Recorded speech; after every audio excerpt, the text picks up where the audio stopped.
Do you run a successful small business or looking to start a new business? Then you know how important a professional and effective small business website can be. In this free WordPress tutorial, we'll show you how to create a small business website step by step. Whether you want to create a fitness website, restaurant or bar website, auto repair website, gardener or handyman website, florist or hairdresser website, painting or contractor website, an accounting, bookkeeping or professional services website, or any other small business website for that matter, then you're in the right place. We'll show you how to create a website that would typically cost you $2,000 to $3,000 for about $150. We'll cover the fundamentals of what you'll need to know to get your small business website up and running, as well as manage your content ongoing. For this tutorial, we'll use the world's most popular content management system, WordPress. We'll show you how to set up your hosting account, as well as give you access to discount hosting and a free domain. We'll provide you with a discount to a premium WordPress theme that gives you access to over 100 free entire website layouts, free support, and over 20 hours of detailed video tutorials covering everything you'll need to know. The website we'll create will be SEO friendly, feature high converting, professionally designed page layouts, be 100% mobile responsive, and include an intuitive, beginner-friendly drag-and-drop page builder. So, if that sounds good, then let's get to it. To make this tutorial easy to follow, we've created a free step-by-step guide on the Oakland website that you can use to follow along with. We'll add a link in the description below and in the info card for this video. Here, you'll find the written instructions as well as any links mentioned in this video. We would recommend opening the post in a new tab and following along. In this WordPress tutorial, we'll use the Divi WordPress theme by Elegant Themes. You can access a discount by following the link in the description below, or if you're following along on the Oakland website, you can click this button here. Divi is one of the best WordPress themes available, as it has a beginner-friendly drag-and-drop builder, a massive community of users, and one of the most extensive video libraries that covers how to customize every inch of your website. In the description below and on the Oakland post here, you'll find a link to a page with all the free Divi layouts, which you'll have access to for this tutorial. We'll show you how to create your small business website using Bluehost as your hosting provider. With the link in the description below and on the Oakland post here, you'll get access to discount hosting, plus a free domain name, if you haven't purchased one already. For this tutorial, we'll use the food catering layout and build this website step by step, including a home page, about page, services page, contact page, and blog page. However, you could use any of the 100 plus layouts on this page here as your starting point, and we'll show you how to customize your small business website to create the exact website you want, no matter which layout you picked. Okay, so the first thing we'll cover is preparation. Let's start with a few things you'll need to make the process of creating your site a lot smoother. These are a must-have for any blog or website. They will be used throughout your entire site, on every page, and will help your whole website look coherent. A logo. Make sure that you have all the variations you need, like a horizontal and a vertical version, dark and light version, as well as different sizes so that it fits perfectly wherever you use it. A favicon. This is the logo your website will display in the browser tab. It's usually square, but you can create the illusion of an irregular shape by using an image with a transparent background, like a PNG. A brand color palette. A coherent design always starts with a brand color palette. This usually consists of a main color, as well as a few complementary colors. Tools like Paletton.com, Adobe Color, or ColorHex.com can help you pick a color palette.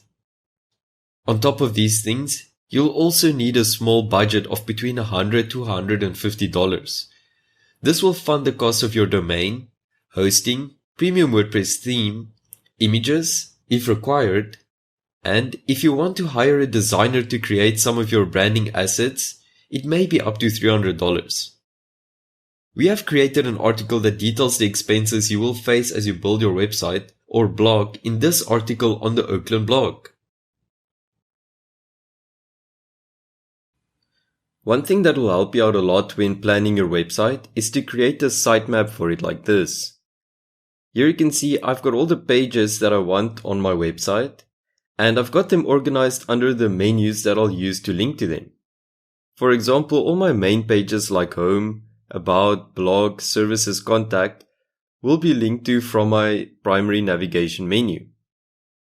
I'll also have a smaller footer navigation menu that will only link to my contact and privacy pages. You can also plan your site out further if you're going to have a blog by creating the blog categories and organizing them under the blog entry. So here you can see I'd have categories that are about Simply Delicious, which is my website, events, our menus, and news. And I'll also organize the subcategories under events like children parties or corporate events, or under menus I'll organize them under the type of cuisine like Asian, Western, with even subcategories under that. So once you have a sitemap and you know what pages, categories, and maybe even blog posts you'll have on your website, you can then go and plan it a bit further by sketching out the individual pages. You can use any tool, or you can even do it on paper, but I like using Sketch.io.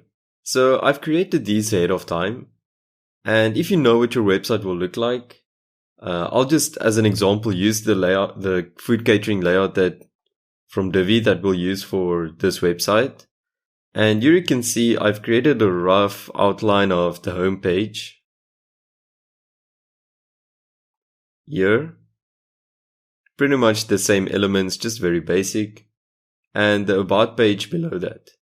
So what you do here, this will just be a very simple illustration of your website pages because you'll go into it more depth later on. So if we say want to create a model of the blog page, so let's go down to the blog page. Here we go. So quite a narrow header at the top. Maybe like this. With a heading, some small text below that, and a button.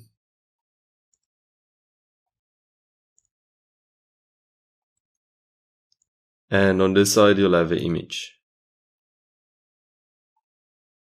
And then below that, your first post will be a big highlighted image with a small excerpt from the post. So, and a sidebar. So we'll have the sidebar first.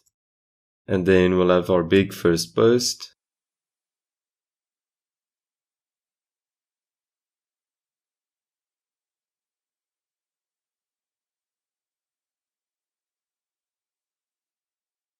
And then smaller posts underneath that.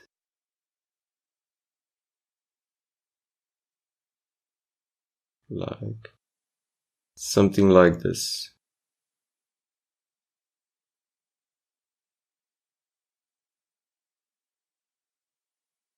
And they'll also have some excerpts.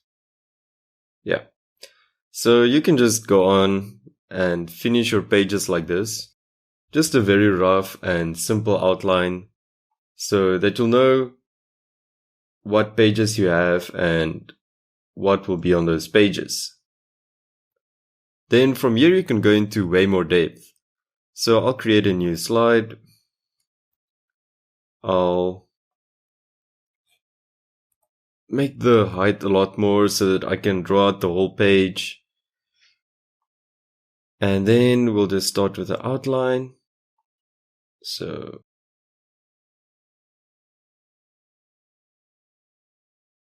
And here, if you want, I'll actually just start by adding the actual text I want on my site. So I'll call it simply delicious. And we'll just have a look at what we want our finished product to look like. So we'll align it this way, just a bit smaller.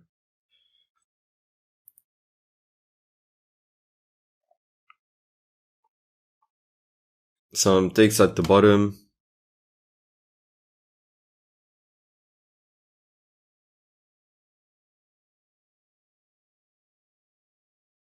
Maybe something like this.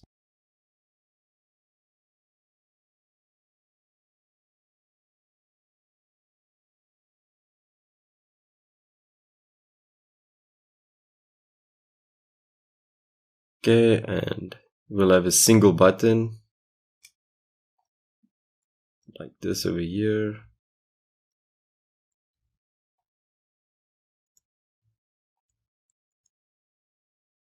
It says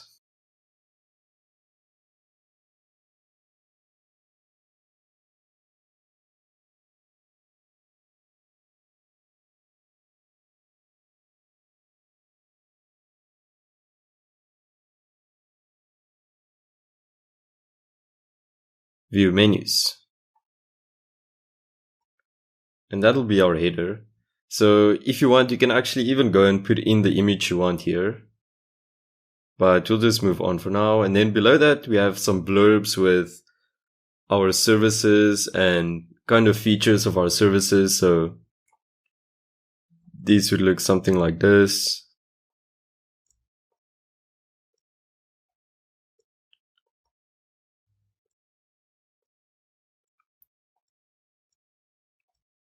I'm just being very rough here.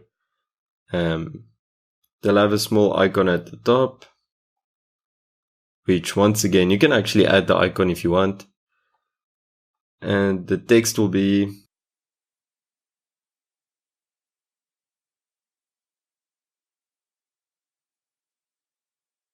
corporate events. And you'll have some more text below that. I'm just showing you this as an example, so I'm not going to put in everything. And you can sketch these out in as much detail as you want.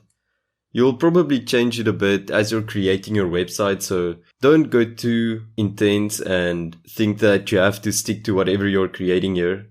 It's just to give yourself something to work with so that you don't have to figure it out as you're building your website. And this one will have the header at the bottom. So something like our services.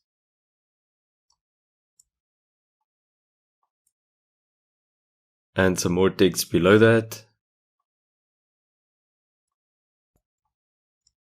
And a button.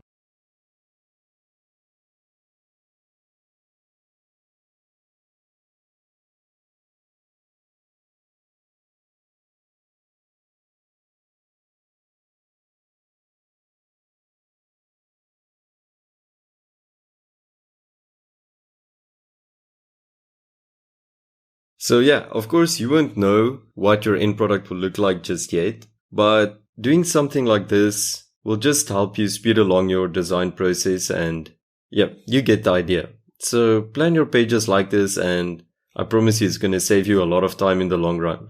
The most important thing to ask yourself while doing this is, does the flow of information make sense?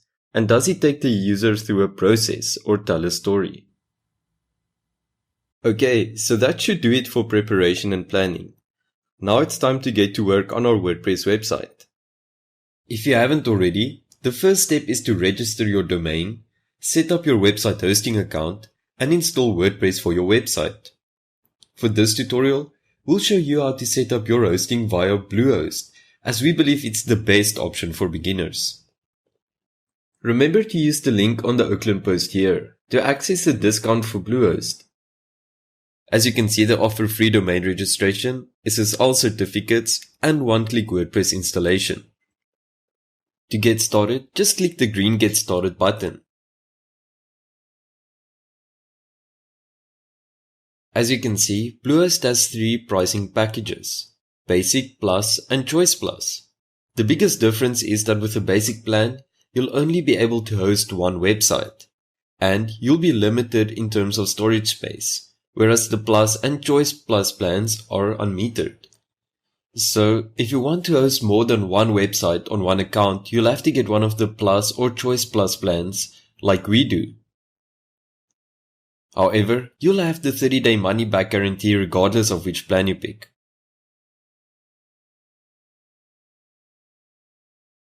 If you want to get your free domain, you can enter it into the new domain field here. Or if you already have a domain, you'll enter it in the I have a domain field.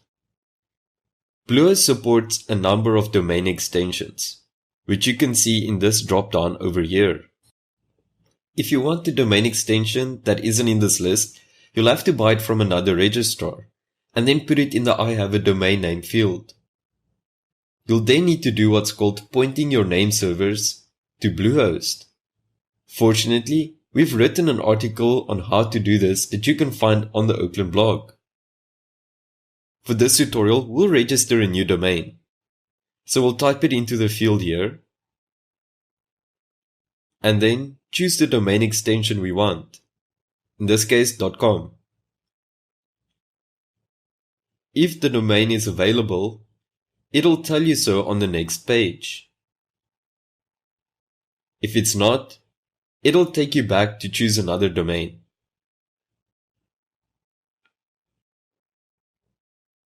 Next up, you'll just need to provide some basic information to register your account with Bluehost, like your first name, last name, business name, if you are registering on behalf of a business, country, address, phone number, email address, etc.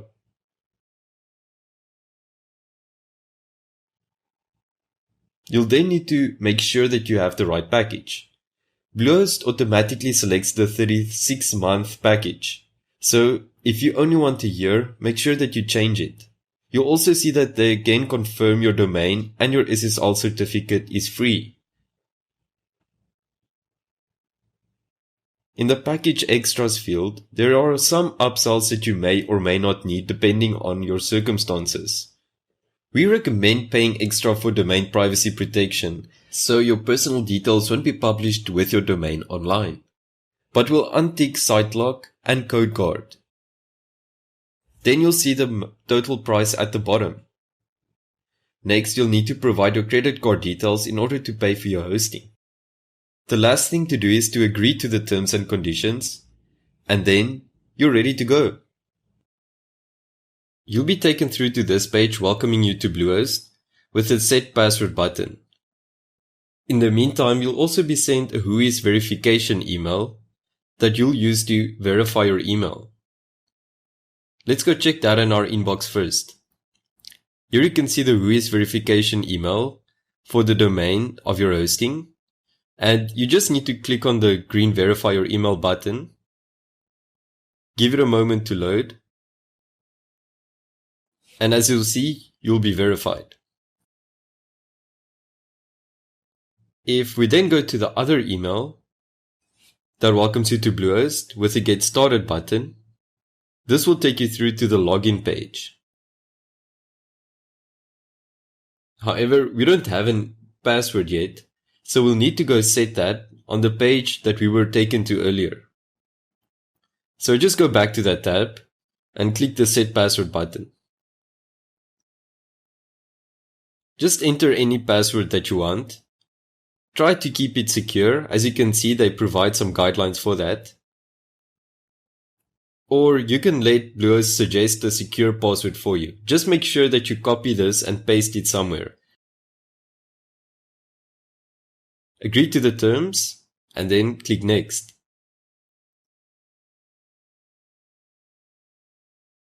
And you've created your password and can now log into Bluehost. So if you click the button, just let it load a bit.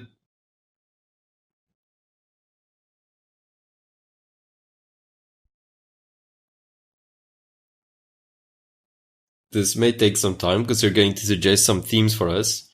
So yeah, we're already logged into our Bluehost account. And here they suggest some themes that you can pick to start your website with.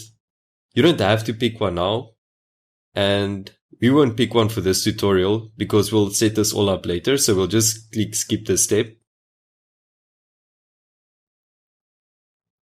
And that's pretty much all the setup you need to do.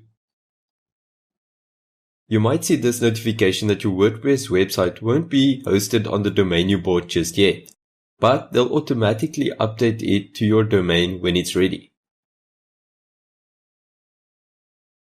So you can go immediately to your WordPress site by clicking Start Building, or first go to your Bluehost account. We'll just open it in a new tab for now, so that we can easily navigate back to the Bluehost account later. This is your WordPress dashboard hosted on Bluehost, and there will be a welcome message from Bluehost as well as a setup wizard. We won't be using this as we'll be setting up our website ourselves. So we'll just click I don't need help, which will take us through to our Bluehost dashboard for WordPress. As you can see, here are some tools that Bluehost provides for free with your WordPress hosting. There's a coming soon widget, some quick access to your blog posts and pages, the app marketplace, some performance settings, and staging settings. Staging is important because it allows you to make a copy of your site that's offline that you can work on. This means that you can leave your live site up without affecting users when you make changes or updates to your site. So you'll come here to do that when it's time. Back on the home page, you'll see the left-hand navigation menu. And if you go to dashboard, this is your actual WordPress dashboard. So there's a bunch of stuff here, mostly related to the extra plugins that Bluehost installs on your behalf. And you'll see this orange coming soon active bar at the top toolbar, which shows users a coming soon page when they go to your website since it's not set up yet. We can also remove some of this clutter from our dashboard by going to the top right-hand corner of any of these panels and then clicking the X to remove it. We'll keep the Welcome to WordPress panel as it has some handy links that you'll probably use later on. In the left-hand menu, we'll next go to Plugins and then Installed Plugins. So Bluehost installs some plugins on your behalf. And while you can keep them if you feel you'll need them, if you don't, it's best practice to remove them or at least deactivate them, as they can only lead to outdated plugins or security vulnerabilities if you just leave them there but don't use them. They may also impact the performance of your site as they add some unneeded complexity. So we'll just multi-select the WP Forms, Opt-in Monster, and Jetpack plugins, as well as the Google Analytics plugin. Then from the Bulk Actions dropdown, you can just select Deactivate and click Apply. Okay, so with our necessary plugins deactivated, let's go back to the dashboard. You'll see that Bluehost's Coming Soon page is still active. Once you've finished your site and you're ready to send it live for visitors, just go to the Bluehost panel and then click the Launch Your Site button under Coming Soon Active to disable the Coming Soon page. If you want to activate the Coming Soon page again, just go to Caching and Cache Settings and enable it again under Bluehost Coming Soon page. When you're ready for your visitors to see your site again, just go back to the Bluehost panel and then click Launch Your Site once again. Okay, so that's it for WordPress for now. Let's take a look at our Bluehost account.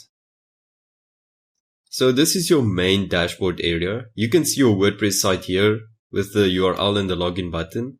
This is your My Sites panel where you can manage your sites individually. Clicking on Manage Site will open up the settings for that specific WordPress website. And you'll see settings like users, performance, security, backups, etc. Under security is where you'll find your free SSL certificate.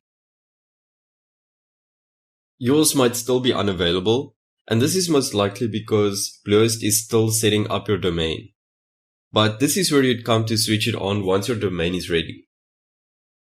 On the Oakland blog, we've written an article that explains the importance of a SSL certificate for your website, and we provide step-by-step instructions on how to activate your free Bluehost SSL certificate for your WordPress website. Going back to our WordPress site, we'll know our SSL certificate isn't available yet because the domain for our site will load without the HTTPS extension. On the Coming Soon page, you can also click the admin login button to log into the backend of your WordPress website. And this is the standard WordPress login page. You can also access this login page or your WordPress website by navigating to your domain name, followed by /wp-admin. From a security standpoint, it's not a good idea to keep using the default admin account that Bluehost provides. So the first thing we'll do is create another admin account that you can use to manage your WordPress website. To do this, we'll go back to our dashboard, and then in the admin menu on the left, we'll go to users, and you can immediately click add new, or go to the all users page and then click the button. You'll need to provide a username and email. I'll just use my name and my email address. You'll use this email address to reset your password, and WordPress will send notifications to this email, so make sure it's one you have access to. You don't need to provide details for the rest, and WordPress will generate a secure password for you, so make sure you copy this and keep it somewhere safe. Also, make sure to change your role to administrator so that you have all the rights and privileges that you need. Then click add new user. We also recommend deleting the old admin user. But to do this, you'll first need to log out. So hover over the admin in the top right hand corner and click on logout. Then we'll log in using our new details. So your email and the password. You can also select Remember Me to have yourself automatically log in.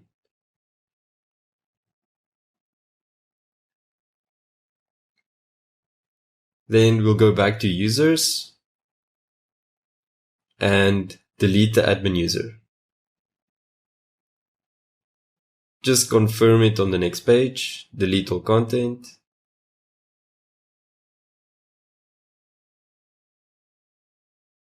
It might take a while, so just let it load. And you have a new secure admin account to manage your WordPress website. You'll also notice the name of the account that you're logged in with show in the top right hand corner over here. So here you can see Howdy Hendrik. Okay, so now that we've done our preparation and planning, as well as registered for our domain, hosting, and installed WordPress, it's time to learn about the fundamentals of WordPress before we start building our site. Now that we have an admin account, and before we go on, it's a good idea to cover some of the WordPress fundamentals. So we'll head back to the dashboard. The WordPress dashboard or admin panel is broken down into three main sections.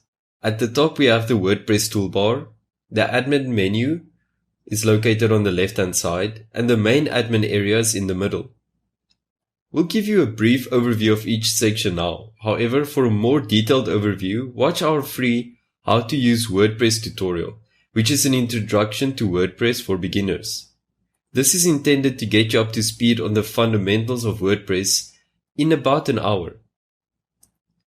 Alright, so the WordPress toolbar at the top is dynamic and adjusts the available options depending on which page you're on. For example, if you're in the back end and you hover over the site name, you'll be able to visit your site from the front end. And if you're in the front end and you hover over your site name, you'll be able to go back to the back end. The admin menu is also divided into three sections.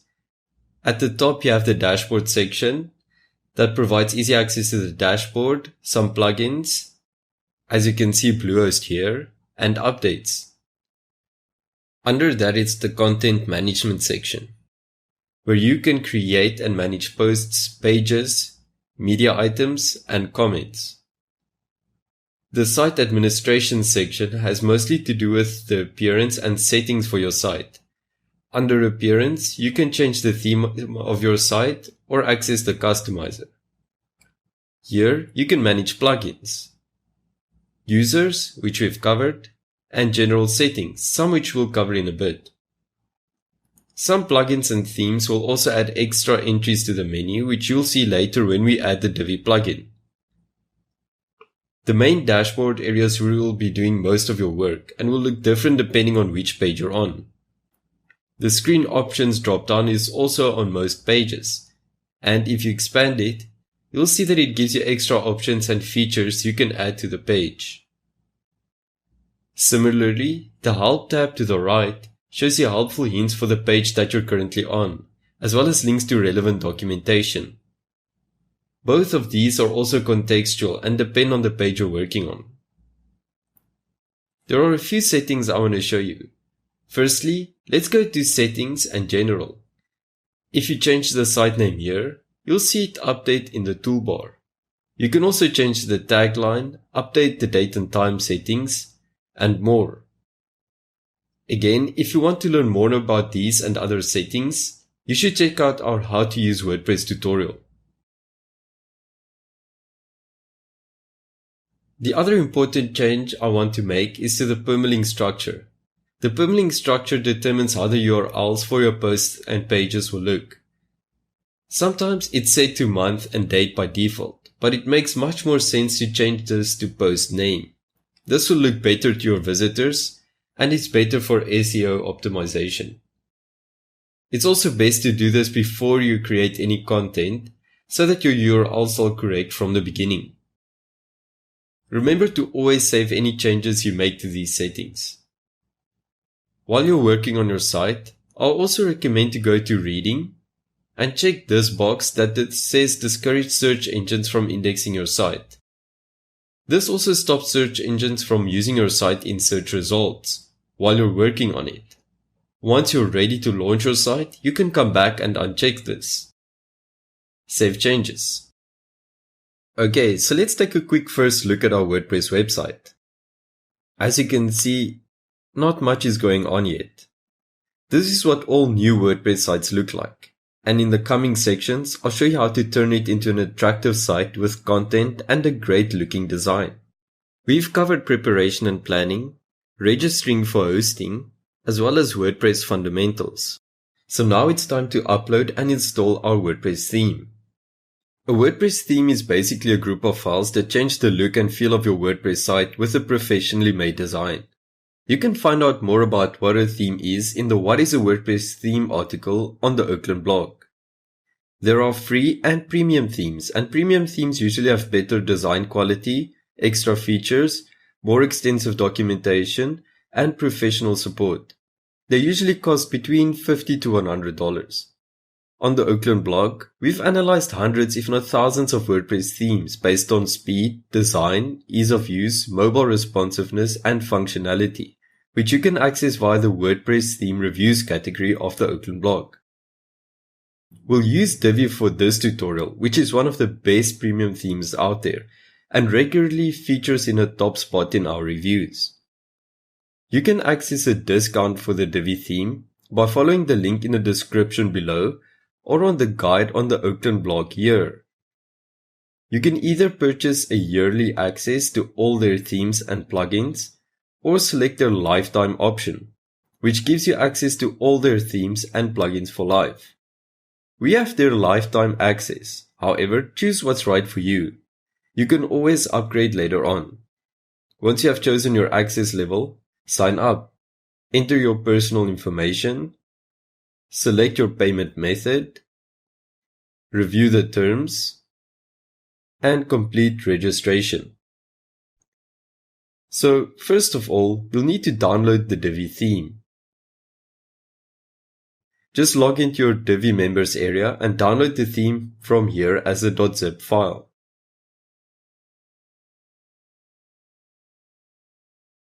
So uploading WordPress themes and installing them is also very easy.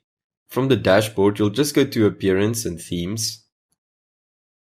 Here is where you manage all the WordPress themes added to your site. You can go customize them in the customizer, activate inactive themes, view details about the theme, and delete them over here. You can also add new themes to your site. If you go to the Premium Themes button here, you can purchase themes from the Bluehost theme market. But to upload your own theme, you'll click Upload here, which will also open the WordPress theme repository. These are thousands of free WordPress themes, and you can look for one by filtering the results here or using the search feature. So we'll click on Upload Theme to upload the Divi theme. Choose File. Find the divi.zip file wherever you downloaded it to. Open it and install now. This uploads the entire Divi theme to your WordPress website and installs it, so it can take quite a while.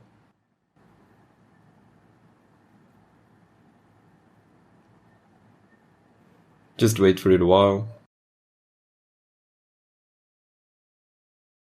Okay, once this page opens up, the theme will have uploaded successfully and been installed, and you can immediately activate it to your site by clicking the Activate link here, or go back and do it on the themes page.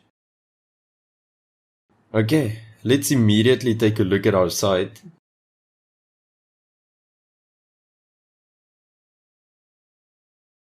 And except for the Divi logo here at the top, there's still not much going on. But we'll fix that in the next few sections. So we'll just go back to the dashboard.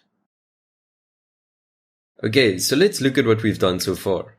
Preparation and planning, registering for a domain, setting up your hosting and installing WordPress, WordPress fundamentals, and uploading and installing a WordPress theme. Now it's time for the fun stuff. Customizing your WordPress website. So that you can build out your website and customize it to look the way you want, we'll cover how to upload your logo, favicon, and brand color palette, how to create pages, posts, and categories, how to create and manage menus, how to update your WordPress theme settings, including widgets, how to update your WordPress theme customizer settings, and how to use the Divi Builder. The best place to start when customizing your website is to add your branding elements. Your logo and brand colors will probably be used on every page of your website, and having a favicon in your browser tab will make your site look more professional.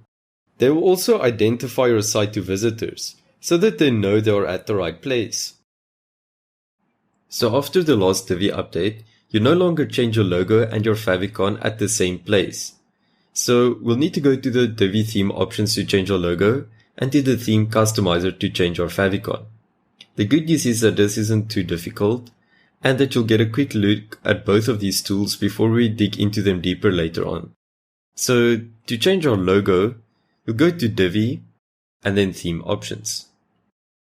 There are a lot of options here that mostly change how Divi looks and how it functions throughout your website, but we'll look at them later on. The only thing we're interested in now is the logo and the color picker's default palette. So to upload a logo is very easy. Just go upload. If you have images in your media library, you can just choose them from here.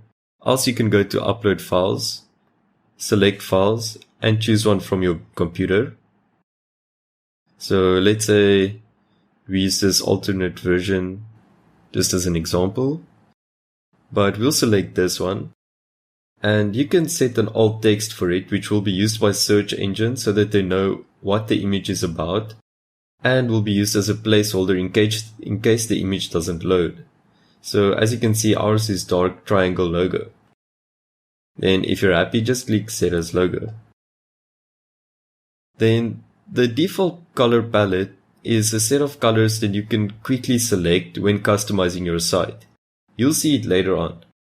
But I'm pretty sure we won't use green, so we'll select that.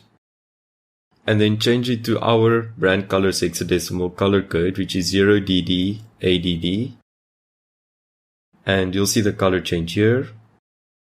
To keep the changes you make here, you'll need to click the green Save Changes button. And you'll see the green check mark when it's done. To change the favicon, we'll need to go to the theme customizer. So we can either select it here under Divi, or go to Appearance and then Customize. I'll just click this one.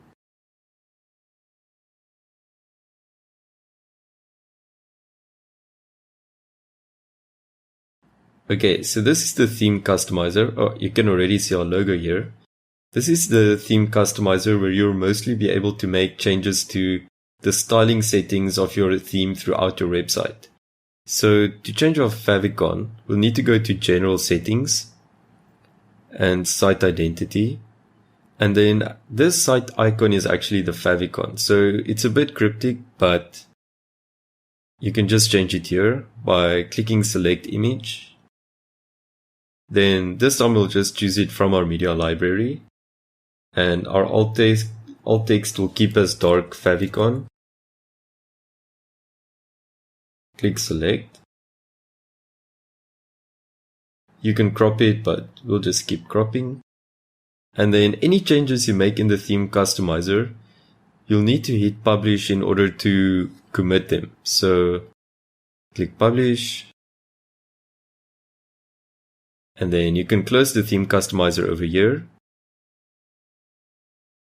And you should already see your favicon.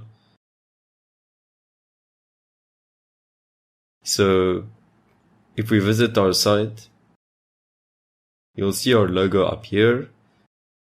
Unfortunately, our brand colors aren't used anywhere yet, so you won't get to see them just yet. But if you look at the browser tab, you should see your favicon. And your logo is here in your main navigation menu. Okay, so the first thing you'll probably want to do when building out your site is to create some pages. So we'll head back to the dashboard. And then to create or manage your pages, you'll go to the pages in the left-hand menu. You can either add a page from here or go to all pages first, where you might see that WordPress has created some default pages for you. These are usually sample page and privacy policy page. We'll go ahead and delete this. So to show you how, you could either trash them here under the quick edit settings, or you can multi-select them. From the bulk actions drop down, select move to trash and apply. And then to make sure they're gone, you can go to trash, bulk select them again, and delete permanently.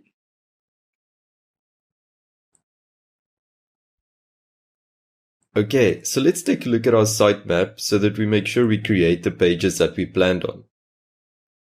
Okay, so once again, your sitemap may look totally different, but I want 6 pages in total, which are my home page, about page, services page, contact page, blog page, and a privacy page. So I'll go back to my pages panel, and then I'll click the add new button here to create a new page. The first page I'll create will be my home page, so you'll add your title here. Okay, so you can straight away use the Divi Builder, but I just quickly want to show you what the default page editor looks like. So we'll click Use Default Editor. If you've used WordPress before and this looks completely different, then don't worry, it's just the latest Gutenberg update that modernized the interface a bit. The biggest change is that pages now work by adding what's called content blocks. So you'll add a block which is either a piece of text, which you can just start typing,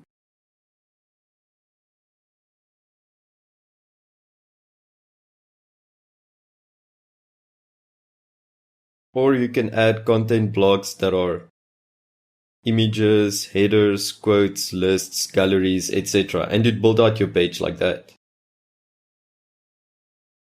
On the right hand side, you'll have a bunch of page options and settings. If you don't want to publish your page live so that visitors can see it, but you want to keep working on it, then you'll save it as a draft here.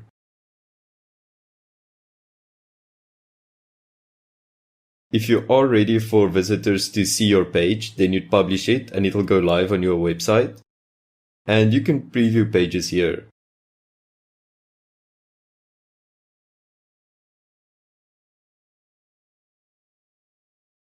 As you can see, not much going on yet. Then there are a lot of other important settings here, but we recommend that you watch our WordPress for Beginners tutorial if you want a more in-depth explanation of them. The only ones I want to show you here are the Divi specific settings. So under Divi page settings, we'll keep the right sidebar as this is the standard when it comes to websites. And we'll keep height nav scroll to default so that it follows our global theme settings. So to use the Divi Builder, we can just click this button here. The Divi Builder has also undergone some major changes to keep pace with the WordPress changes. But for now, I just want to show you how you can use the Divi layouts to give your pages a design and some default content to get started with. So to do that, we'll click Edit with the Divi Builder, which will launch the front-end Divi Builder. Once it loads, you'll have three options on how to use the Divi Builder. You can either start building a page from scratch using the drag and drop page editor. You can choose a pre-made layout to start your page off with a professional design, which you can then customize using the drag and drop page builder. Or if you've already created a page using Divi, you can clone that page's design and settings and start customizing it from there. So we'll choose a pre-made layout. That'll open up the entire Divi library of layout packs. And you can filter them by category over here, like food and drink, or you can search for it here.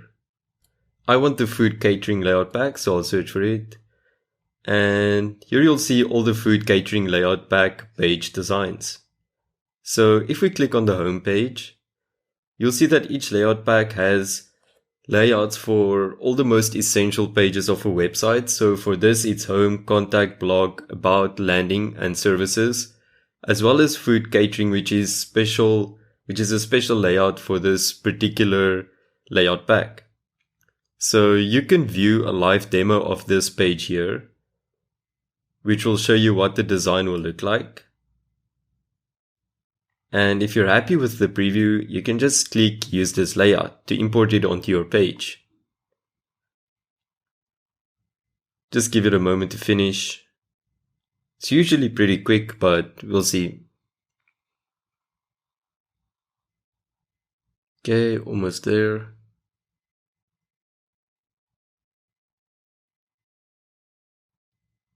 Okay, just give it a moment to load everything onto the page. And yeah, here we have our home page with the Divi layout pack. And you can see everything is here. It looks pretty great. And if you're happy with it, you can either save it as a draft, in which case it won't be live on your website just yet, so visitors won't see it. Or you can publish it if you're ready for it to be seen by the world. So we're happy already, so we'll click publish.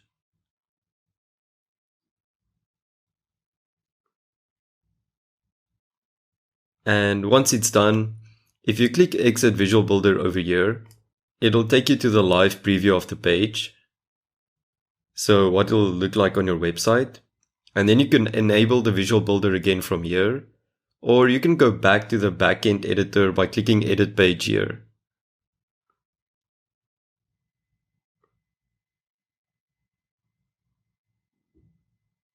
Okay, so you're in the backend. Once again, you can go and preview your page.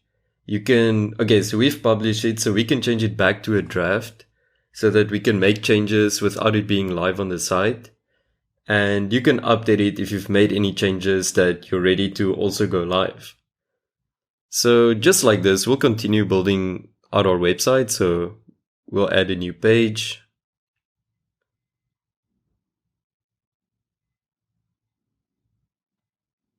This one we'll call about. I forgot to mention it with the homepage, but since we selected post name as our URL structure, this about will show in the URL for this page. So it'll just be whatever your website URL is /about, which is the most logical way and the one we prefer. So then we'll click use Divi Builder, just let it save.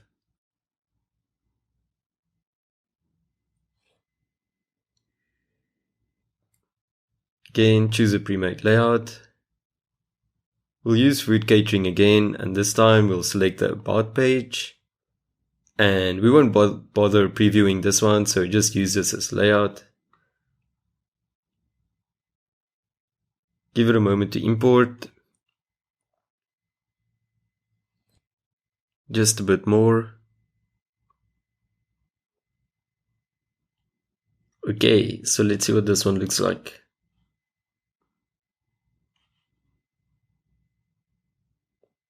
And yeah, you'll see this time it's a different layout, this time from the about page. The images should load any moment. Yep. And we're happy with this one as well, so we can publish it.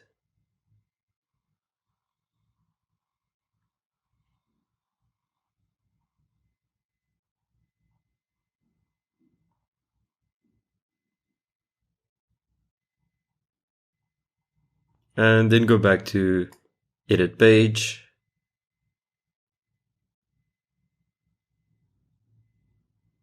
Oh, and another handy shortcut is you can just go to new over here and then to page also if you want to create a new page.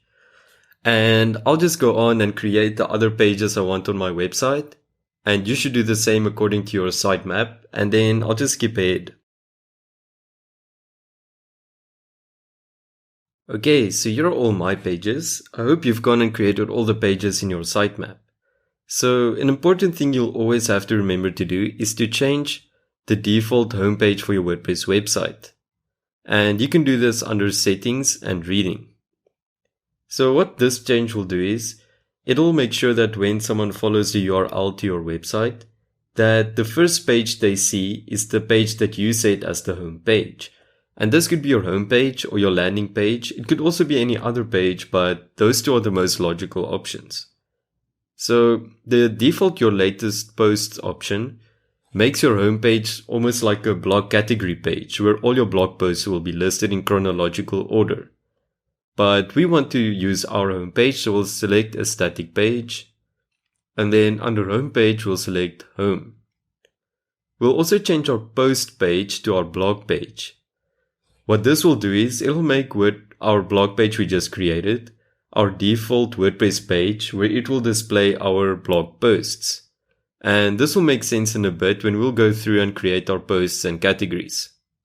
So we'll save our changes.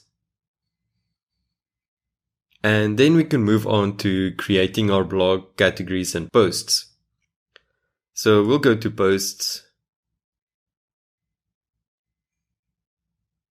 And this is usually where you'd see all your posts. If you're gonna have a portfolio instead of a blog, then it works in exactly the same way. So you can take projects over here and just apply everything that I'm gonna show you now. So the best place to start is to create our categories. And if I go to my sitemap, we'll see that my categories are about Simply Delicious, events, our menus, and news with some subcategories. So the only thing you need to do to create a category is type in a name. My first one will be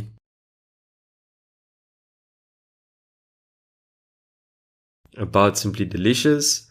And if you have any special characters in your name that aren't URL friendly, then you can type a different slug here without those characters so that there aren't any problems navigating to that page, that post. But we don't need one here. And then this is a top level category, so we don't need to choose a parent. And you can optionally add a description. Then click add new category.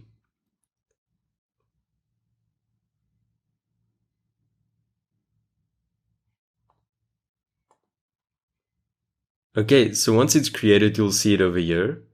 And you can edit it again to change the name or the description. You can delete it over here and you can view it here. So uncategorize is a default category WordPress creates where it'll put all your posts that you haven't put inside a category. Then we'll create the rest. So the others will be events.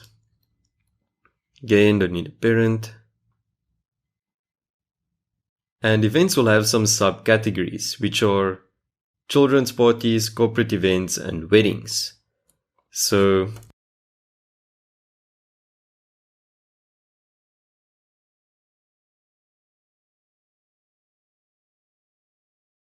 and for this one, we'll choose the parent category as events because we want children's parties to be organized under it.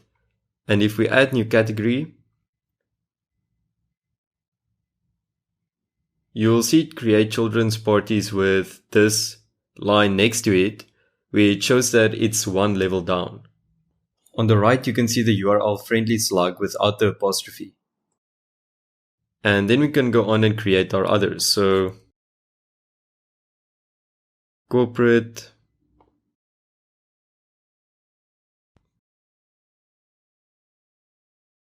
this doesn't have a parent category,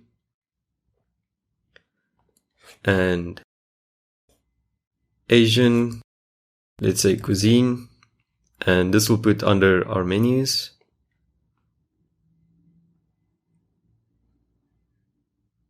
And then under that is Japanese, and we'll select Asian cuisine, and if we add that, you'll see Japanese has 2 lines to show that it's 2 levels down. Okay, so again, I'm gonna go and create the rest of my categories, and you'll do the same, and I'll just skip ahead. Okay, so here are all my categories.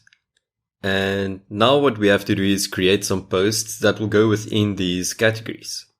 So we'll go to all posts or posts add new.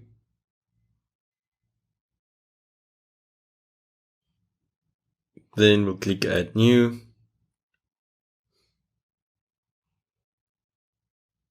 Okay, so the first post we'll create, we'll just call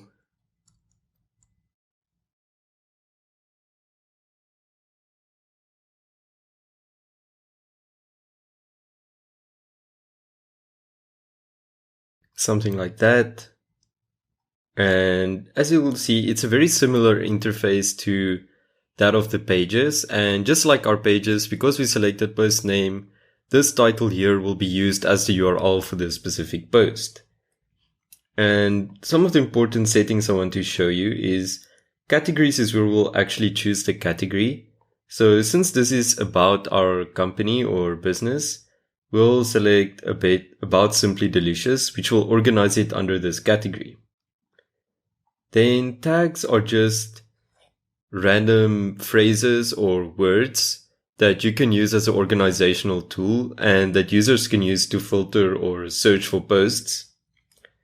The featured image is the image that'll show at the top of the blog post, and it'll also show as the image for the post in a blog category page in the post listing. So if we set it,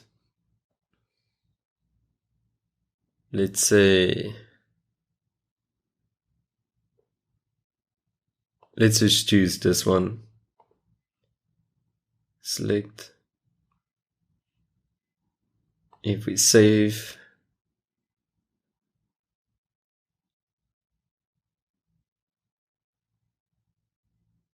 okay, and just like a page, you can also use the Divi Builder to customize a blog post or even to import the layout.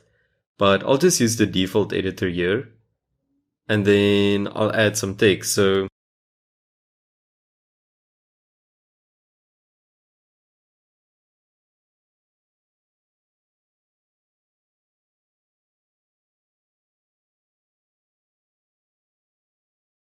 just something like that. And if we preview it,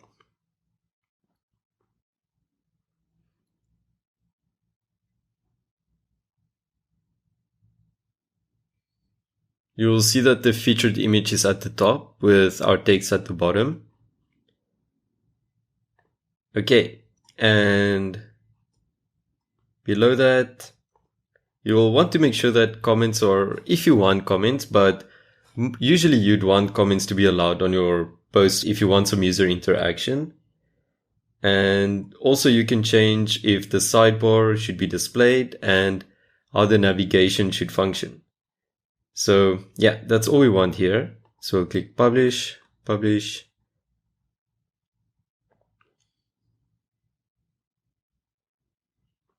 Okay. Then we'll add a new post.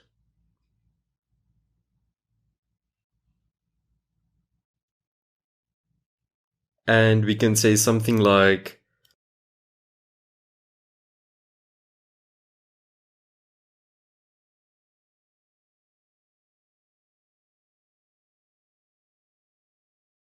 something like that, and just some random text.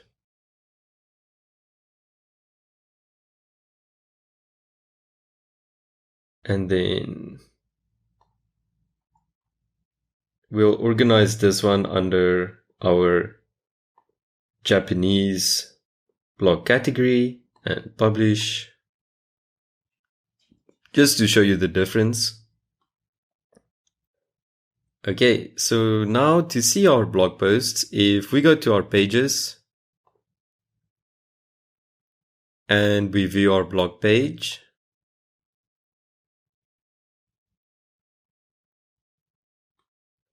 it should show our blog posts because we set it as our posts page.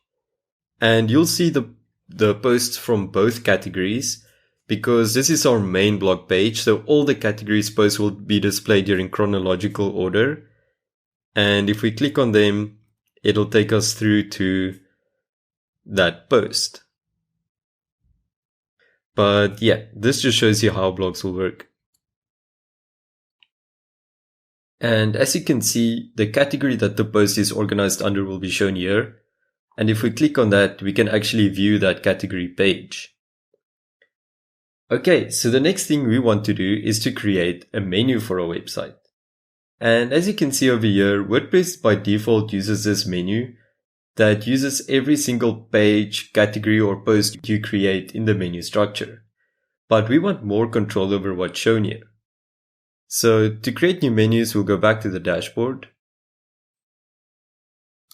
Then to menus under appearance. Okay, so this is your menu dashboard where you create and manage menus. This is the main panel where you can edit your menu structure or create new menus. And here on the left is everything that you can add to your menus, such as pages, posts, custom links, and categories. So we'll start by creating a new menu. We'll call this one main navigation since it will be our top navigation menu. Create menu. Okay, so on the menu page under screen options, you'll see that you can add more items that you can include on your menus like tags, formats, projects or project categories. Yep. You can also activate some advanced properties. So these aren't too important, but two that are important is CSS classes and link target. Link target will help you choose whether to open links in a new tab or in the current tab. And CSS classes will help us take advantage of Divi's mega menu function. So, okay, to add items to your menu, the only thing you need to do is select them here on the left hand side and then click add to menu. So we'll add home, about, services, contact, and blog, just like on our site map.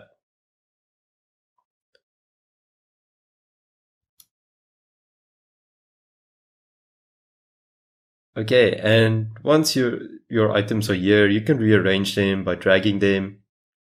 And you can also add posts. So we don't want to add any posts directly, but we can maybe add a category. Let's add these to our menu.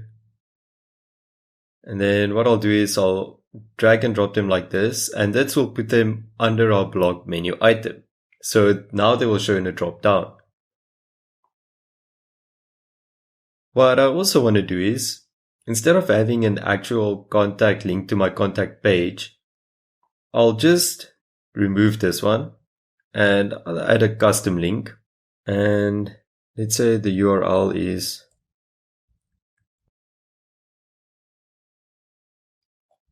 contact us.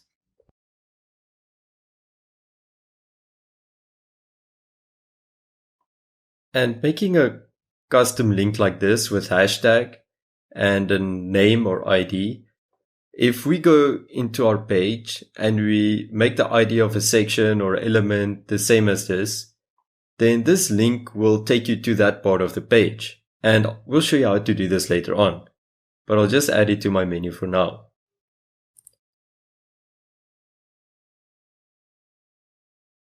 You can also just make a custom link a hashtag if you wanted to refresh the page, or you can actually link to another website, like putting in your YouTube or Facebook profile link, whatever.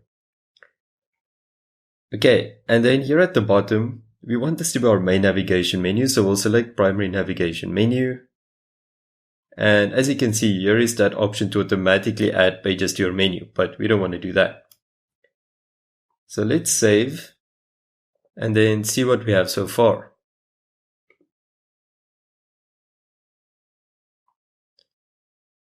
Okay, so here you can see we don't have all that other stuff in our menu. We only have the items that we selected. And if we hover over blog, the categories will be in the drop-down list below it. So if we go back to our menu, if we want to change this to a Divi mega menu, we just have to open it. And in the CSS classes panel, we just have to type hashtag mega-menu. Save it once again.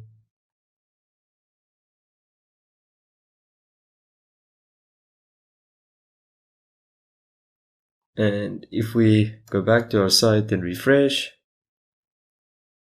you'll see that it's now this handy mega menu, which you can style. It doesn't look too great now, but you can style it further using the theme options and the theme customizer. So yeah, that's basically how you create and manage menus in WordPress. If you want to know more about this, then you should check out our How to Use WordPress for Beginners article, where we go more in depth. So in the same way, you can also create a footer menu just by saying create a new menu and then selecting footer menu. And we'll just edit the one that's here. So we'll select it. And the only things we want as per our sitemap is privacy and contact. So we'll add that. Remember to always save your menu.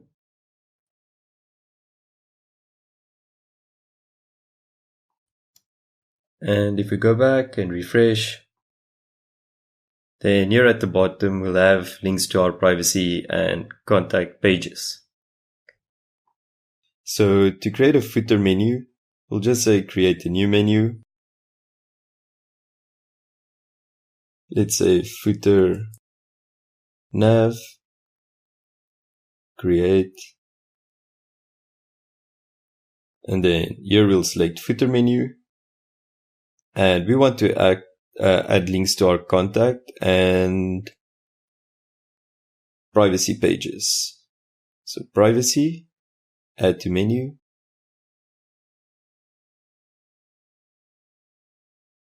Save. Refresh.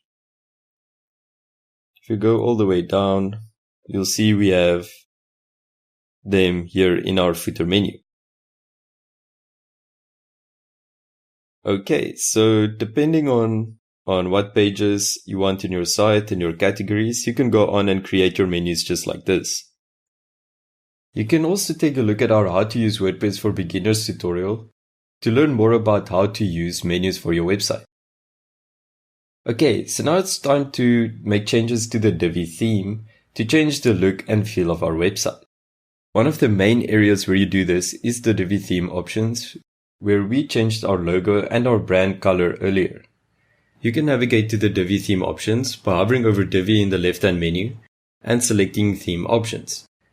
The Divi theme options is where you control a lot of aspects of your site, such as the navigation, default page or post layouts, managing social media links on your site, or even integrations and third-party APIs.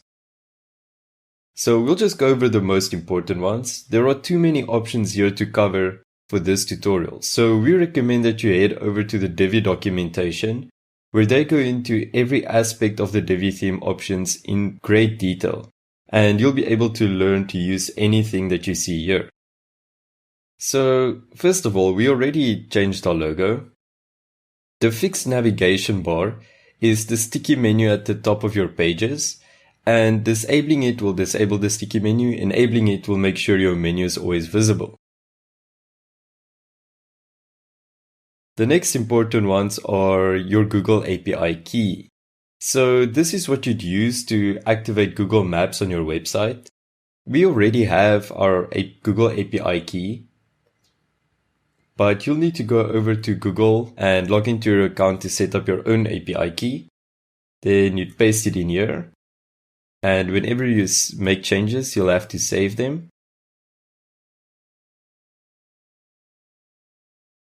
And if we now go to our website, and okay, let's go to the contact page.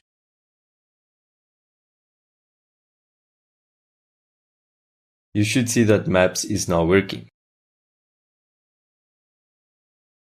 Okay, so underneath that is where you can enable or disable certain social media icons on your site. You'll see that the options by Elegant Themes are quite limited, and that's why we recommend using Font Awesome, because they support way more social media icons.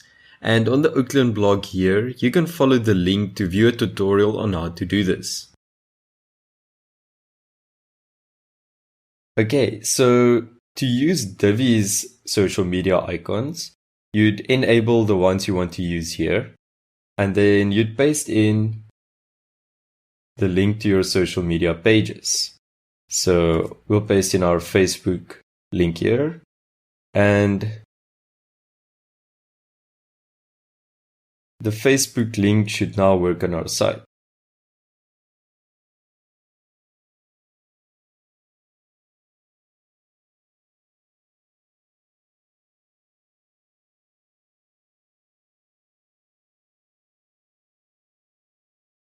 Okay. Here are some more options that you can look through in the Divi documentation. And also, if there's anything you're wondering about, you can click on this little tooltip here, and it'll give you a short explanation. So you can use this and the Divi documentation to learn how to use all of these settings. At the bottom, you can use this field here to add custom CSS to your website, to add your own styling or options that aren't available in Divi itself. Okay, so the next tab is navigation. And here you can toggle the visibility for pages or categories within your menus. You can enable or disable drop-down menus. The display home link in your navigation menu. Pretty much the same settings for categories. And then general settings also just has to do with how your menu functions.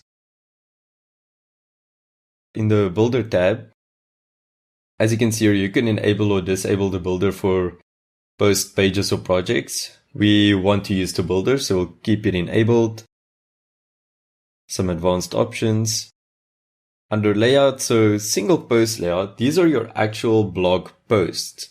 So the settings you change here will affect how your blog posts work. So as you can see, you usually have a bit of info whenever you write the blog post that displays in the listing or on the post itself. And these are usually the author, the date, the category that the blog post is in, and comments. So you can enable or disable these here. And you can also enable comments on your posts. Usually you want visitors to comment on your post, so we'll keep this enabled. And here's for single page layout. So these would be your home page, about page, contact page, and so on. Usually you don't let visitors comment on your pages, so we'll leave this disabled. And then the same general settings, post info section. So this would apply to your blog category pages where your blog posts are listed and not the blog posts themselves.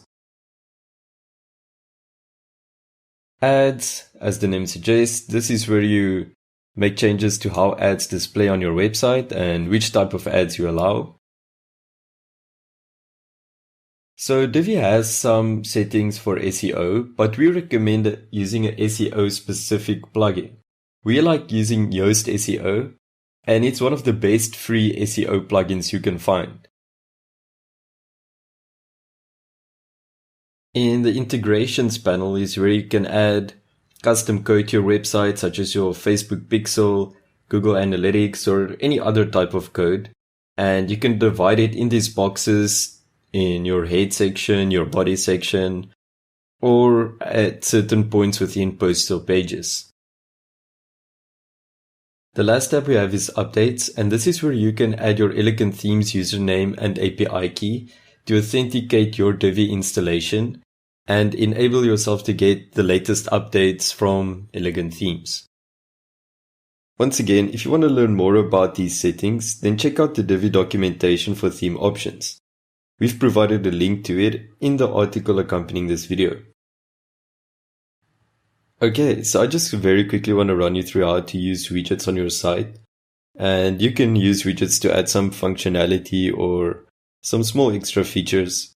So to access widgets, go to Appearance and Widgets.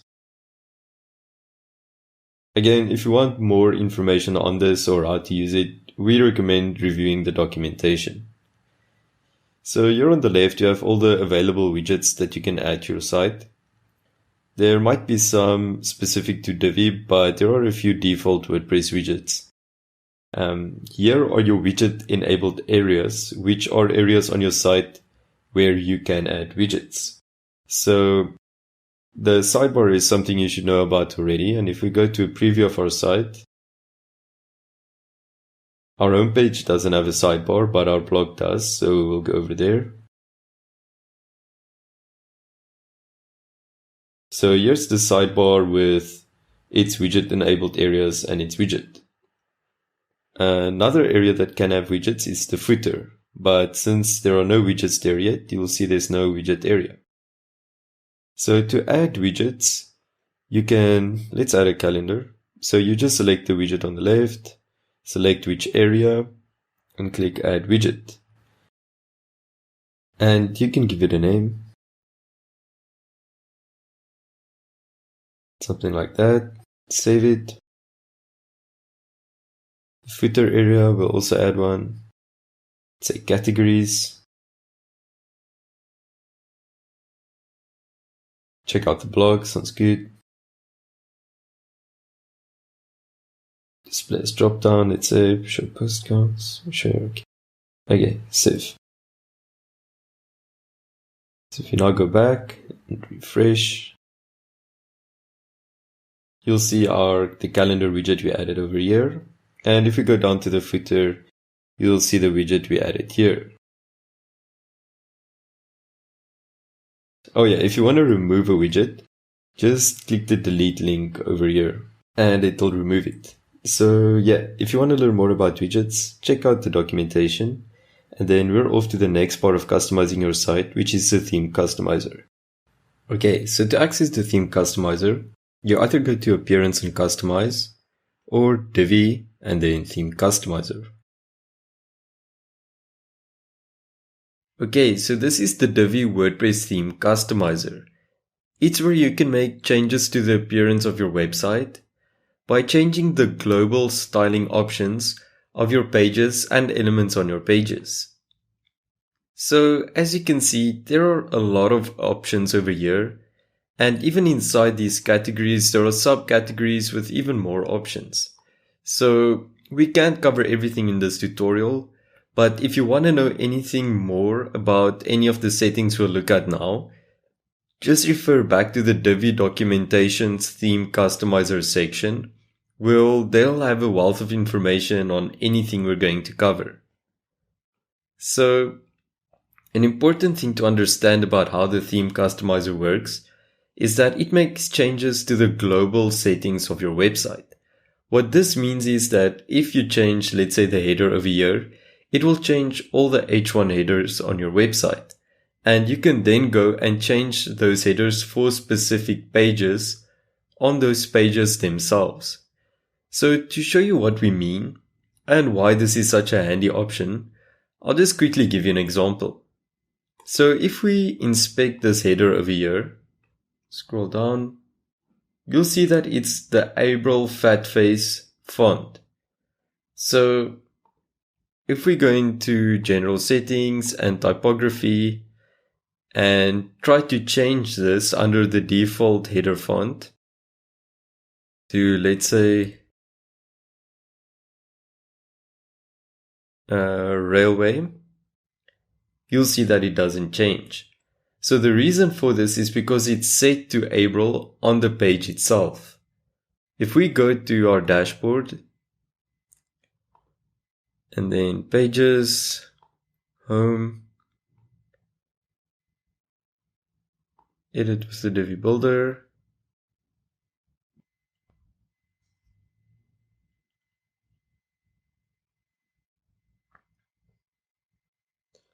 okay, and we go into the settings for the section and design, title text. So you'll see that the font is set here. And if we set this to default, then it will be Railway because that's what it's set to in our customizer. But if we set it to Railway over here,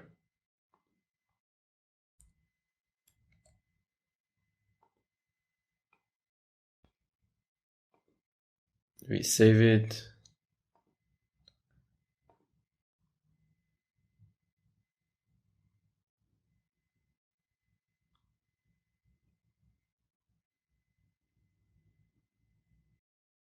Then we go back to our customizer and we click publish.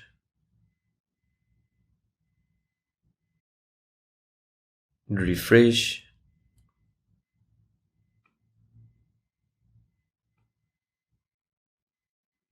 You'll see that it's now also set to Railway. And if we set it to the default theme font, it will stay as Railway. So yeah, as you can see, you can use this to make changes to the global settings.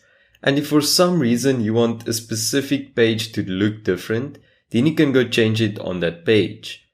But it helps with keeping the design of your whole website consistent without having to go change little settings like these everywhere. Okay, so if we go back under general settings and then site identity, so this is where you can change the site title or tagline, and this is, if you remember, where we uploaded our favicon earlier. Under layout settings is where you can enable layout options like a box layout that has these spaces at the sides. You can adjust your content width. If you make any changes here and you don't like it, you can just reset it by clicking these little reset icons to the side of all the options. You can say use a custom sidebar width so that you can adjust the size of the sidebar, which we don't have on our home page. And then theme accent color. So this will make changes to the color of small things throughout your website. And since we added our brand color earlier, we can easily just select it from this palette over here, instead of typing it here like that.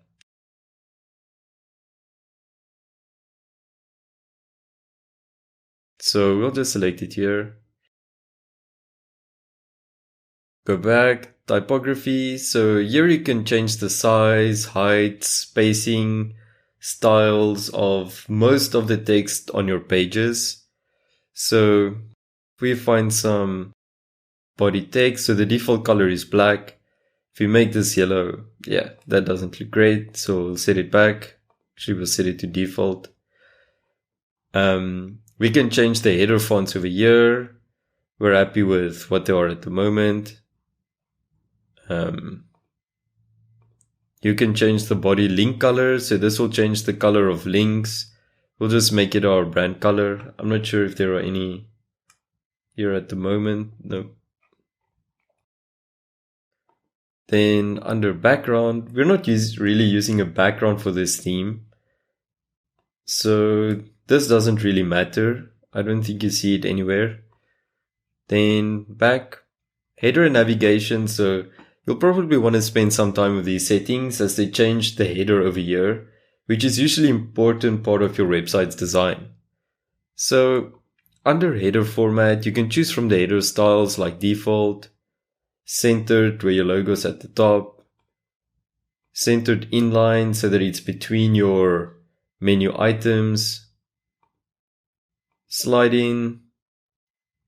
So here your menu will slide in from this hamburger icon over here.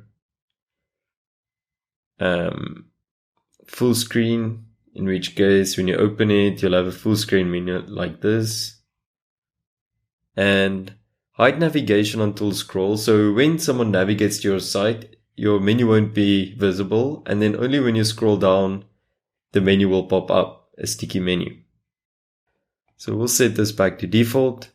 You can also set in a vertical navigation menu. So in that case, it will be over here like this. But yep, I like the default horizontal version more.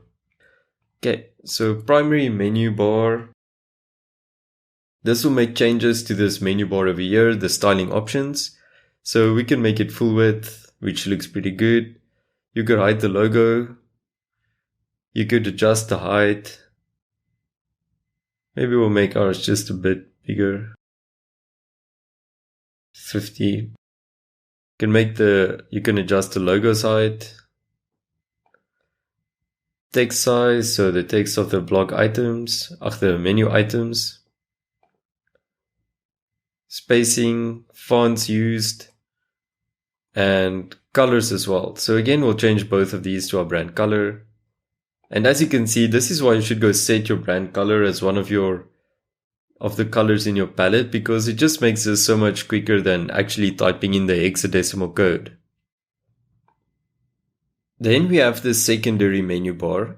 So depending on where you put it, the secondary menu bar for Divi will either show here on top of your main navigation bar or here on the right side.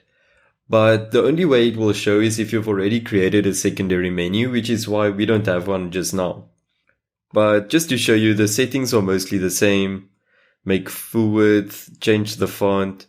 We can also just set our brand color to be safe.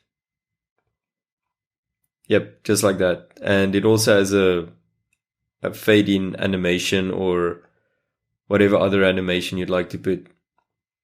Okay, then fixed navigation settings. So these settings change how the sticky bar operates. So that's when you scroll down and you see this menu stay at the top.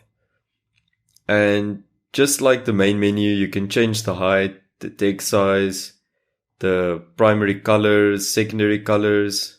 Yeah, a whole bunch of colors. So once again, we'll just change it to our brand color. And so yeah, you can see just how handy it is to set your brand color beforehand, because it really saves a lot of time instead of typing everything in. Okay, so then header elements. So here we don't have any social media icons in our header. So, but in the secondary menu, you can see there you can show or hide your show social icons. You can show or hide the search icon here at the top corner. And if you had a secondary menu, you could also enter your phone number or email here to just have your contact details on the page. Okay, next up is the footer, and we won't really go through the footer here because styling your footer nicely can be quite tricky, which is why we recommend making use of Divi's free footer layouts that you can find via this link in the article on the Oakland blog. These are pre-designed footer layouts and they'll save you a lot of trouble because they're already attractive, they work well. So yeah, you should use them instead. But you can also customize your footer's layout. You can add widgets to the footer as I just showed you and customize them here. So there's a lot to go through. Then there are buttons, and these are also just pretty basic styling options. You can change the color of your buttons, you can change the sizing, the fonts. So pretty much the same stuff as we've seen so far. And the hover style is when you hover over a button, so you could change the color if you hover over it, or the text color if you hover over it, something like that. Yeah, so that's all we're gonna cover for the customizer. And like I said before, if there's anything here you want to have more information on or you want to know how to use, then just look at the Divi documentation, and they really put a lot of effort into guiding you through every single setting.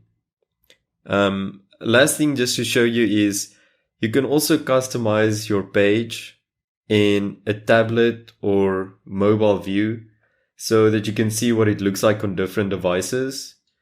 And here at the bottom, if you've got some coding skills, you can also add your own CSS for custom styling and so on. Okay, so once you've customized your page, then here at the top, if you click the gear icon, you can either save it as a draft, in which case it will save your changes, but it won't make those changes live on your website. You can discard the changes, so basically just reset it to before you started customizing. Or you can publish if you're happy with what you've done and you want the changes to be live on your website. So we'll publish our site. Just give it a moment. And then you can close the customizer by clicking this X icon over here.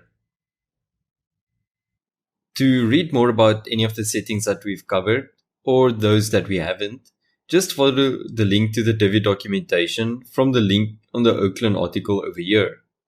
And then just go to the customizing Divi section and have a look at their articles and videos. Okay, so now it's time for what's arguably Divi's best feature, the Divi drag and drop page builder. Okay, so to access the Divi builder, we'll create a new page.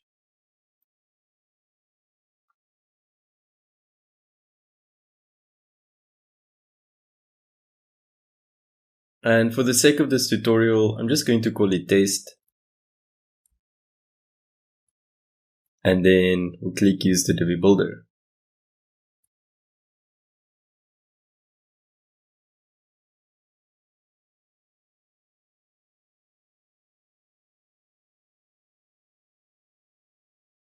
And this time we're going to build the page from scratch. So we'll select this one.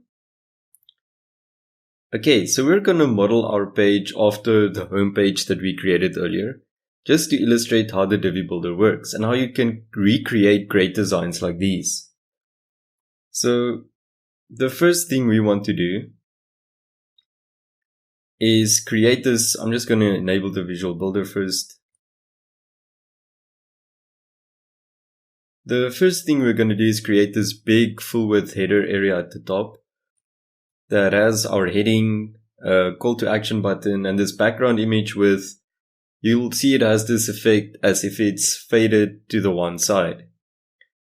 So to do this, we'll go back, and you can think of the Divi builder as organized under sections, rows, and modules. So sections are these big areas of related content. Rows organize these sections into rows, horizontal rows. And then there are modules, which are the actual elements on your pages. So I don't want to use this default section that Divi creates. So because I want a full width area for the top part of my page. So I'll select it. Then we want the full width header module. And then before we edit this, I'm just going to delete this default one that we put in. Okay, so you can drag modules around like this. You can duplicate them like this. You can delete them like that, and you can save them to your library here. And to change the design or appearance of the module, you'll click this gear icon on this bar. So sections are purple or blue like the one we just deleted, and modules are gray. You'll see rows later on, they're green. So we'll edit it. Okay, so this is our main title. We can say something like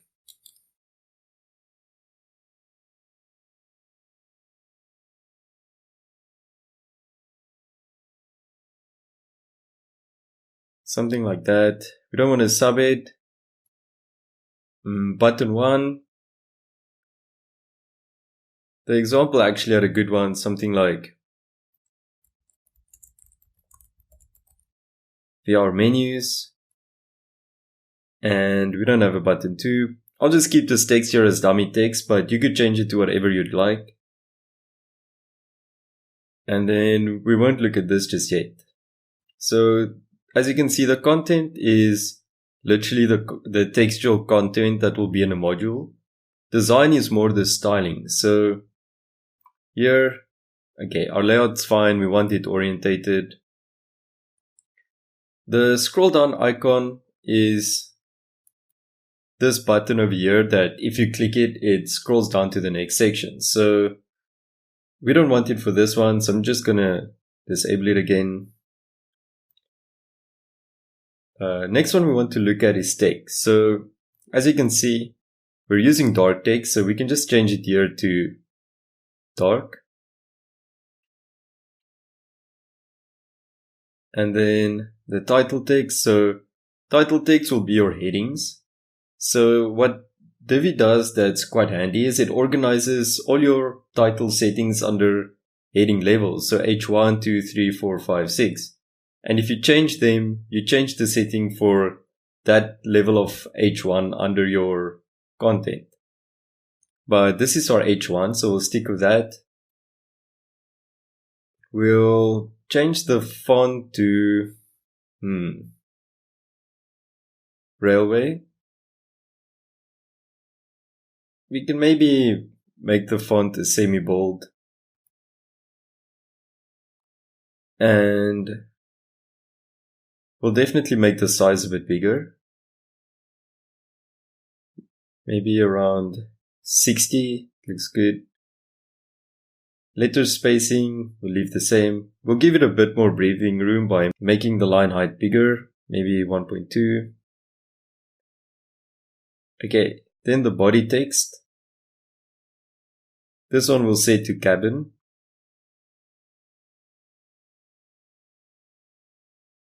Let's see how this looks. I think I'll leave this as regular. We also want this line, but it's still fine. We'll also increase the text size just a bit. Also give it a bit more breathing room. And yeah. Okay, so we don't have any subtext. Then for some reason Divi puts button 2 before button 1. But since we only have a button 1, we'll just open that one. Say use custom styles to open up its settings. So we can't really see the text now, so let's change the color first. We make our text color white, and then the size maybe a bit bigger, 24, that seems good. You can change the background color of your button, so I know they went for something orange. We'll just do the same. I'll just shift it a bit. Something like that. Set the saturation down a bit.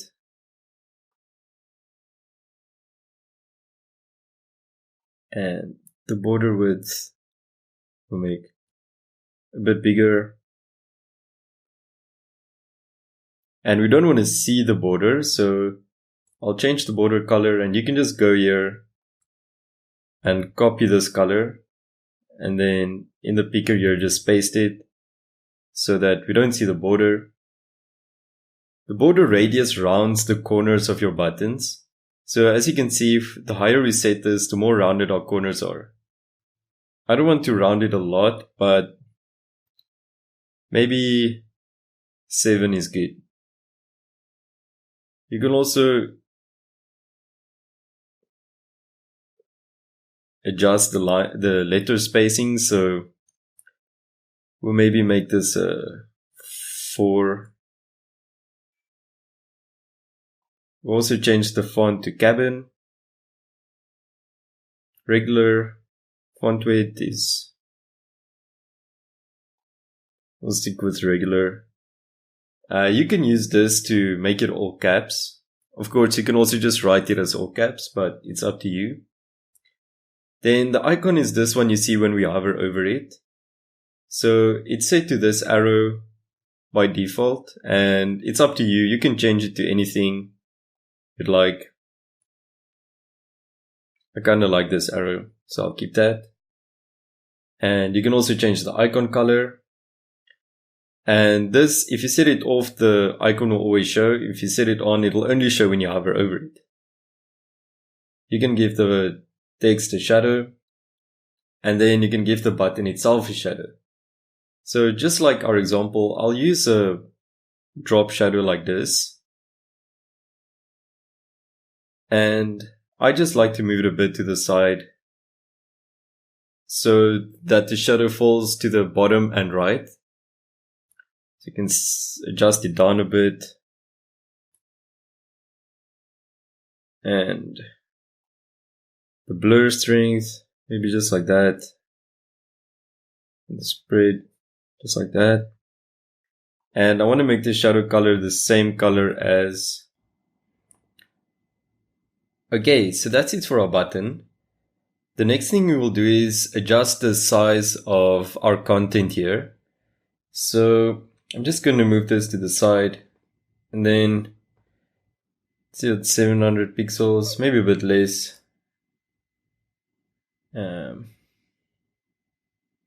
Yeah, let's do it like that. So it just reduces the size a bit so that the content doesn't go across the screen. Then under spacing, we want to make this header a bit bigger. So here under custom padding, we'll 10 VW, 10 VW. Okay, that's looking much better. A handy feature of the Divi settings is that you can click this phone or tablet icon here, and then you can adjust padding or sizing options for different devices like tablets or phones. So we can set our phone to, let's say, 2 and 2 so that it would look, so that it's appropriate for phones and everything isn't one size fits all. Okay, that's all for our header element for now. So now we'll do the background image. So actually first let's go back, and then we'll just remove this background color. Just set the opacity to 0 so that we can see what's going on. And then we'll actually put the image into the section. So we'll go into the section, background, then the image tab over here. So again, you can add it from your media library or upload an image. So we'll go down and select this one. Okay, so now we want to create that effect as if the image is faded out to one side. So what we'll do is we'll actually go back into our module settings, and then we'll scroll down to the background, and we'll add a gradient because we want it to fade off to one side. So I'll make both colors white. So with a gradient, you select two colors and then you choose where they fade into each other and how strongly they fade into each other and so on. You'll see now. So then this one will set the opacity all the way down. And as you can see, it's still a bit faded. So we can change it from a linear gradient where it fades in a straight line to a radial gradient that fades in a circle. So we'll choose radial. Okay, and then we want it to go off to the side. So we'll select the side from here, left, okay. Then the start position.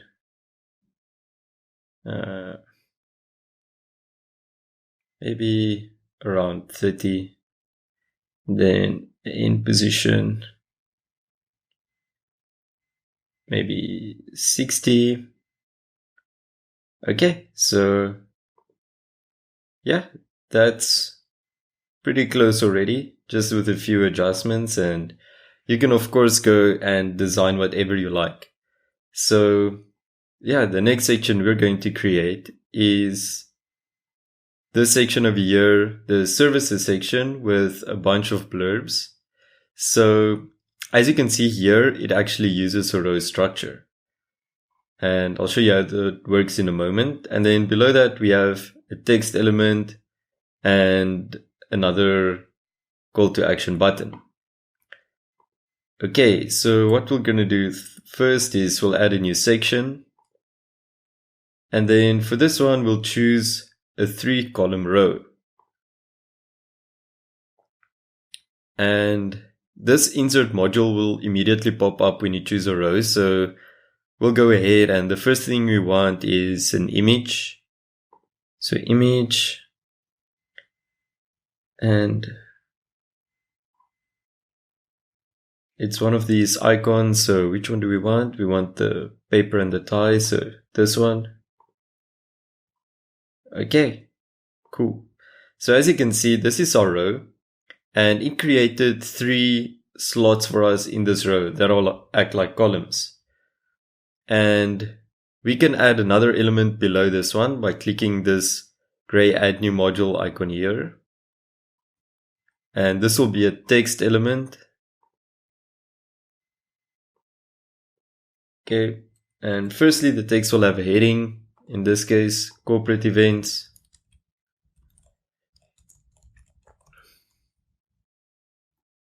And then some text below that. I'm just going to copy theirs.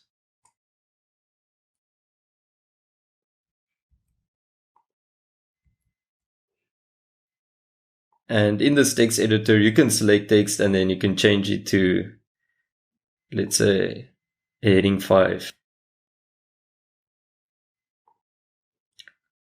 Actually, let's make this a H3. Yeah, that looks better. And then to put a link there, we'll just say cited. And then to turn text into a link, you just click this insert or edit link icon here. And because we're going to link to our corporate events category on our blog that's on this website, we can use what's called a relative URL. So with a relative URL, you don't need to include the www and https part of the URL. You just have to create a part that follows your organizational structure. So ours is going to be under categories and corporate events, like that. So just click OK, and you'll see it's now a link.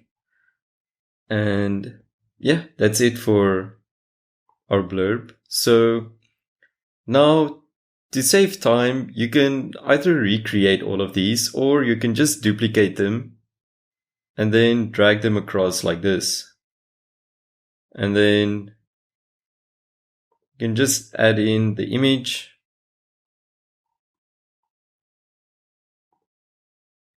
This one is the calendar. So calendar. Okay, and then you can just drag this one above. Okay, and like that, you can go on and create all your blurbs. You can even, instead of going to create a new row, you can just duplicate the entire row when you're done. And yeah, in the interest of time, I'm going to skip ahead, but I just wanted to show you this. Okay, then below these rows, we're going to create another one, but I'll just delete these modules and I'll change the structure to a single row. And then what we'll insert here is our text module. And I'm just going to copy their content again.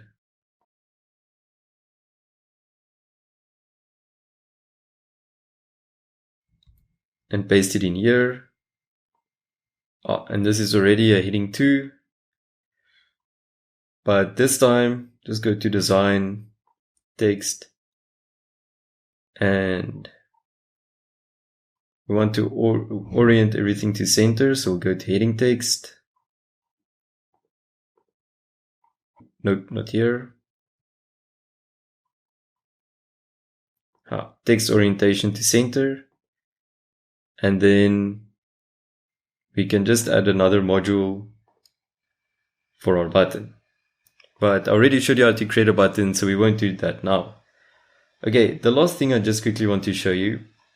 If you want to create a contact form, there's actually a module for that. So we can just go add a new section.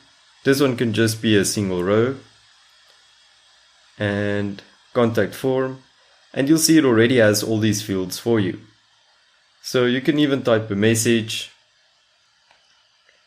Something like that. But what I want to show you is, so if you remember, we created this link in our menu section. And we wanted to link to this section at the bottom. So what we'll do is we'll go into our section settings. We'll go to advanced, CSS, ID and classes, and we'll call this contact us. So what this will do is, now that this link in the menu will link to this section on our page. So to show you, we'll save this and we'll save our page.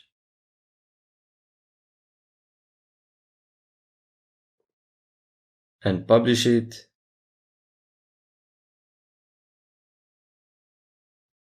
And then if we exit the visual builder